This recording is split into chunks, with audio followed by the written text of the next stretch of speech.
Olá, tudo bem? Vamos para a aula de língua portuguesa de hoje? Está bem fácil. Vamos continuar o estudo dos sinais de pontuação.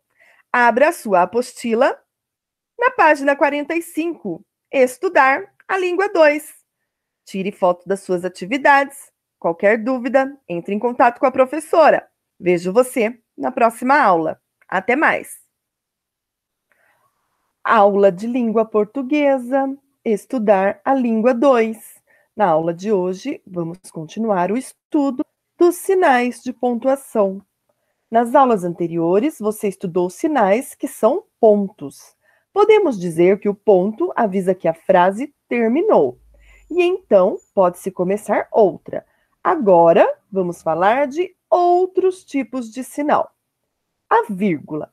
A vírgula, ao contrário do ponto, avisa que a frase não terminou.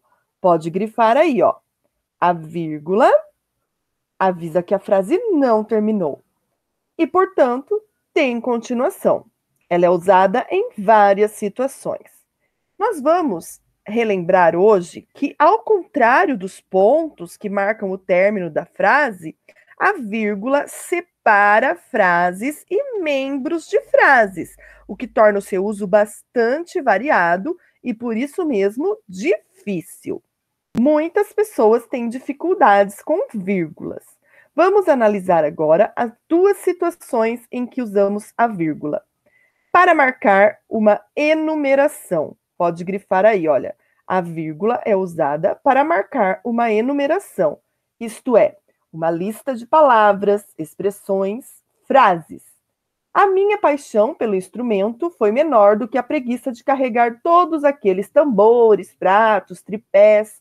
Olha só, nós temos vírgula aqui e aqui, porque está separando uma lista de instrumentos. Fiz faculdade de publicidade, olha lá, vírgula. Trabalhei com meu pai no comércio de bombas hidráulicas, vírgula. Filmei casamentos, vírgula. Fiz telegramas animados. Essas vírgulas estão aqui porque estão separando uma lista de coisas que ele já fez, uma lista de atividades. A vírgula também é usada para sinalizar termo intercalado na frase ou deslocado para o início. Mais tarde, vírgula, no começo da adolescência, vírgula, comecei a tocar bateria. Intercalado significa colocado no meio. Então, aqui, olha, no começo da adolescência é um termo intercalado.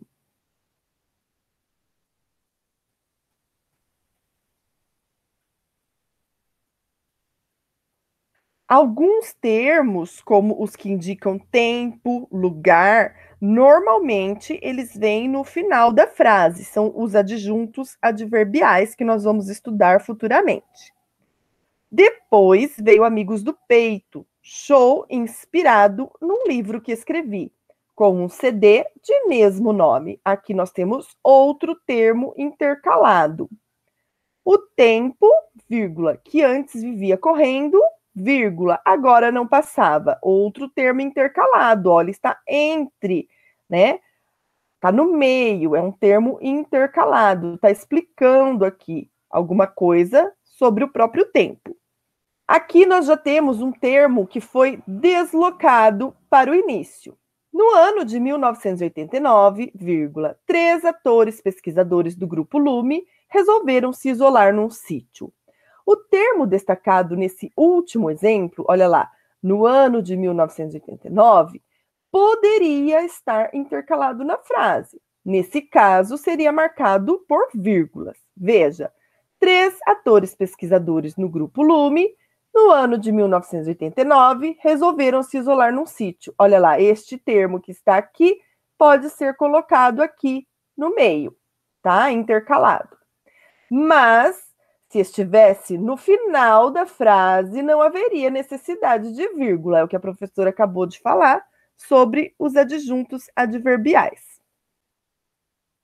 Três atores pesquisadores do Grupo Lume resolveram se isolar num sítio no ano de 1989. Tá vendo? Olha, aqui não tem vírgula. A vírgula é usada também para isolar o vocativo. Vocativo é o termo usado para nos dirigirmos a alguém. Venha logo, filhinho. Meus caros alunos, vocês fizeram um ótimo trabalho. É o vocativo, é quando está chamando alguém. Olha lá, professor, terminei a atividade. Aqui tem uma vírgula. Agora, caros telespectadores, assistam a mais um noticiário. Está chamando, ó, caros telespectadores, tem que colocar entre vírgula. Este caso é bastante comum as pessoas esquecerem, principalmente nas redes sociais. Ponto e vírgula. Ponto e vírgula indica pausa menos acentuada que o ponto, porém mais intensa que a vírgula. Geralmente é usado para separar frases mais longas. Ele come um pouco de capim. Atrás dele tem um barco. É o barco que ele veio, é o barco que ele vai voltar. Olha lá, está separando frases mais longas. 2 pontos. 2 pontos marcam o início do diálogo. A mãe diz, ao ver a tarefa de matemática do filho, olha lá, 2 pontos. O que a mãe diz? Na outra linha, parágrafo, travessão. Você sabia que os números são muito prestativos? E o garoto, olha lá, 2 pontos. Anuncia a fala do garoto. Na outra linha, parágrafo, travessão, letra maiúscula sempre, hein, pessoal? Então mesmo, podemos sempre contar com eles.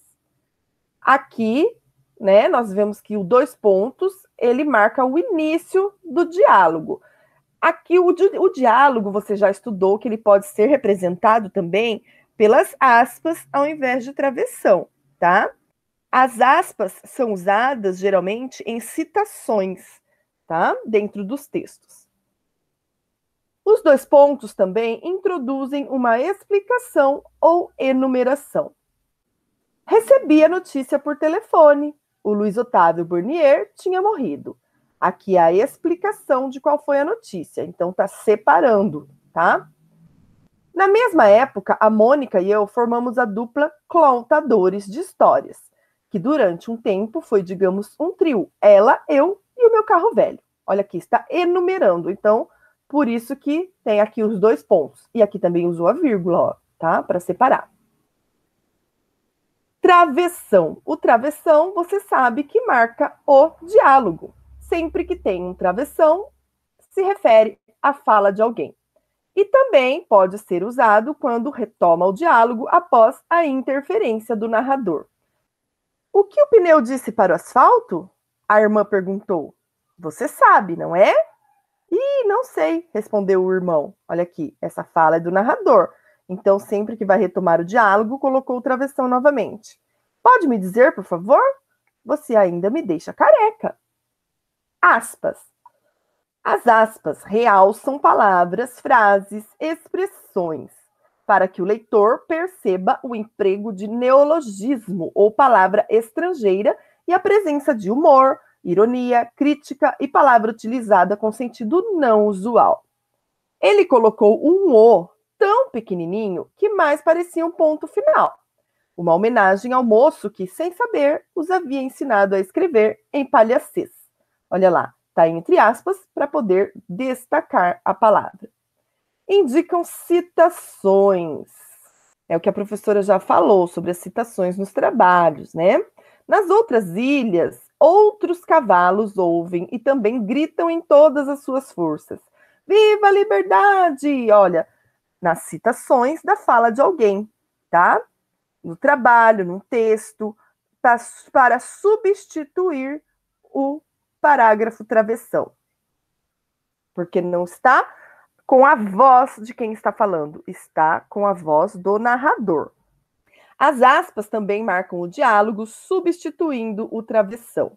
O grande projeto dele é voltar para junto dos cavalos e dizer: é preciso mudar. E os cavalos perguntarão: o que é que deve mudar? E ele responderá: a nossa vida é que deve mudar. E ela é muito miserável, nós somos muito infelizes.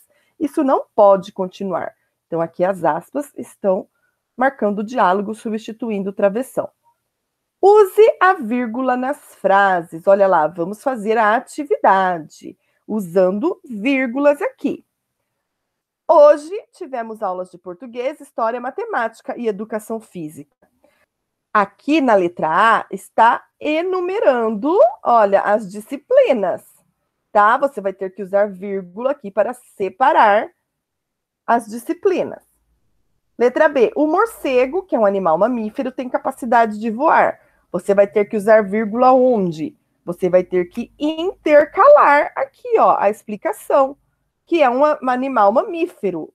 Você vai ter que colocar a vírgula aqui, porque ó, o morcego tem capacidade de voar. Você vai ter que colocar vírgulas aqui, porque está intercalando, tá? Então, na letra A, você tem que usar vírgula para separar as disciplinas, né, as matérias. Aqui, porque é intercalado. Letra C, o tigre, o atum azul, o panda são animais ameaçados de extinção. Também aqui é uma lista de animais, ó, você tem que separar. E aqui, olha só, em 1º de julho de 1984 foi lançado o real, nossa moeda atual. Nós já vimos que teve aqui, né, ó, foi deslocada, essa parte poderia estar no final da frase. Tem que separar aqui, ó, que está representando aqui quando, né? Número 2, Leia atira. Olá, eu só, eu. Você é uma vovó bonitinha, putz. Na fala de Minduim, o que as reticências indicam? Olha só essas reticências. O que está indicando aqui? Vamos analisar. Olha aqui no primeiro quadrinho. Olha essas gotinhas aqui. Olha aqui, mais gotinhas ainda. Olha o sorriso dele. E olha aqui essa expressão.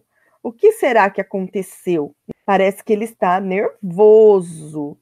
Olha os risquinhos aqui na face dele também. Aqui parece que ele está constrangido, né? Que ele fez papel de ridículo.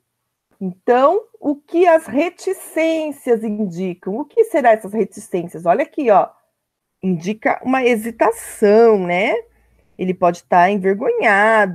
Número 3. Leia uma anedota que foi modificada para essa atividade. Em seguida, organize as frases do diálogo em parágrafos e use a pontuação com travessão, obedecendo ao sentido.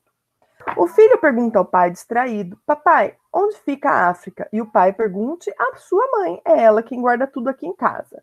Então, tá bagunçado aqui, né, pessoal? Você vai organizar. Comece aí, parágrafo, travessão. Papai, vírgula, onde fica a África? Ponto de interrogação. E o pai, né? Continua aqui organizando. Aqui o número 4. Prepare-se para ler as frases seguintes em voz alta, com as variações de entonação indicadas. Olha aqui. Lembro quem ganhou a Copa do Mundo de Futebol em 2014, com certeza. Então você tem que ler. Lembro quem ganhou a Copa do Mundo de Futebol em 2014. Com deboche. A Alemanha ganhou a Copa de 2014. Com inconformismo. Foi a Alemanha. Foi a Argentina? Olha lá, dúvida. Não, foi a Alemanha, ó, a admiração. Então, aqui você está vendo que a pontuação indica a entonação, né? Como deve ser lida a frase. Olha só aqui, o ponto final está indicando frieza. Aconteceu uma tragédia. Desespero. Aconteceu uma tragédia. Incredulidade. Aconteceu uma tragédia? Ironia. Ela diz que aconteceu uma tragédia. Então, você lê as frases conforme a pontuação, dando a entonação adequada. A aula de hoje fica por aqui. Vejo você na próxima. Até mais!